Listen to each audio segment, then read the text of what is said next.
Hello అండి, నమస్తే. Welcome back to Shahid wonders. ఈరోజు వీడియోలో రాసి ఉసిరికాయలతో మురబ్బాని ఎలా ప్రిపేర్ చేసుకోవాలో చూపించబోతున్నాను.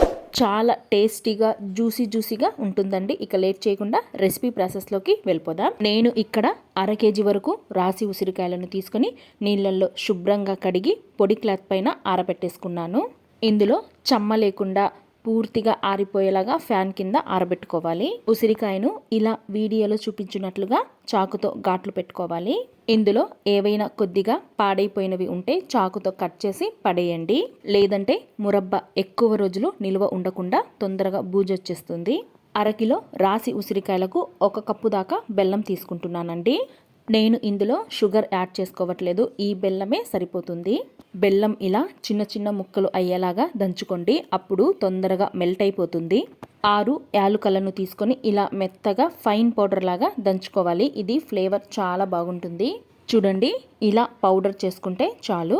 స్టవ్ మీద కడాయిని పెట్టేసుకొని 1 కప్పు దాకా బెల్లం తురుము వేసుకుంటున్నాను. అలాగే 1 గ్లాస్ వరకు నీళ్లను వేసుకొని బెల్లం మొత్తం కూడా పూర్తిగా కరిగిపోయేంత వరకు గరిటతో తిప్పుతూ కలపాలి. బెల్లం అంతా పూర్తిగా కరిగిపోయాక ఉసిరికాయలను వేసుకోవాలి. నేను ఇక్కడ ఉసిరికాయలను ఆవిరి మీద ఉడికించుకోవట్లేదండి, డైరెక్ట్గా బెల్లం పాకంలోనే యాడ్ చేసుకుంటున్నాను. ఇలా చేసుకోవడం వల్ల ఉసిరికాయలు మనకు ఎన్ని రోజులైనా సరే బూజు రాకుండా ఉంటాయండి. లో టు మీడియం ఫ్లేమ్లో 15 నుంచి 20 నిమిషాల పాటు మధ్య మధ్యలో కలుపుతూ ఉసిరికాయలను ఉడికించుకోవాలండి. ఉసిరికాయలు కలర్ చేంజ్ అయ్యి పాకం చిక్కబడే వరకు కూడా ఉడికించుకోవాలి. ఇలా పాకం చిక్కబడ్డాక ఇలాచీ పౌడర్ని యాడ్ చేసుకొని ఒకసారి బాగా కలిపి మూత పెట్టేసి మరో 5 నిమిషాల పాటు మీడియం ఫ్లేమ్లో ఉడికించుకోవాలి.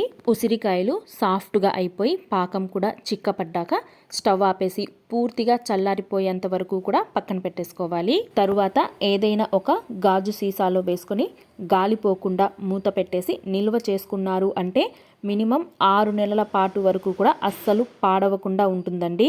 ఇంకా ఈ ఉసిరికాయలు ఊరే కొద్దీ జ్యూసీగా టేస్ట్ మాత్రం చాలా బాగుంటుందండి. చూసారా, చేతిలో పట్టుకోగానే జ్యూస్ మొత్తం కూడా ఎలా కింద పడిపోతుందో అలాగే నోట్లో వేసుకున్నా కూడా కరిగిపోతుంది.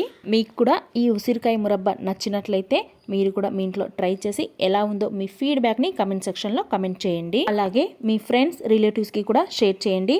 మరెన్నో యూస్ఫుల్ వీడియోస్ కోసం మన షాహిద్ వండర్స్ ఛానల్ని సబ్స్క్రైబ్ చేసుకోవడం మాత్రం అస్సలు మర్చిపోవద్దండి. Thank you so much.